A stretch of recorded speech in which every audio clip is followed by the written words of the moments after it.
అంబేద్కర్ కోనసీమ జిల్లా అమలాపురంలో YCP MLC Bommi Israel రోడ్డుపై బైఠాయించి ధర్నాకు దిగారు. అమలాపురంలో దళిత యువకుడిపై దాడి చేసిన కేసులో అసలు ముద్దాయిలను అరెస్ట్ చేయాలని డిమాండ్ చేశారు. ధోనిపాటి మహేష్ పై దాడి చేసి వీడియోస్ తీసిన వ్యక్తులను అరెస్ట్ చేయాలన్నారు. ఈ దాడి వెనుక రాజకీయ ప్రమేయం ఉందన్నారు ఎమ్మెల్సీ బొమ్మి ఇజ్రాయెల్.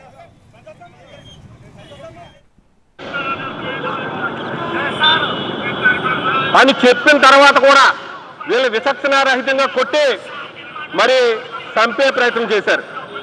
దీంట్లో కొంతమంది రాజకీయ నాయకుల ప్రమేయం ఉందని మరి మాకు కొంత అనుమానంగా ఉంది. మరి ఈరోజు డిఎస్పీ గారు అమలాపురం డిఎస్పీ గారు ప్రెస్ మీట్ పెట్టి 3 యువకుల్ని మరి బంధించాము, ఇంకో 3 పారిపోయారని చెప్తున్నారు.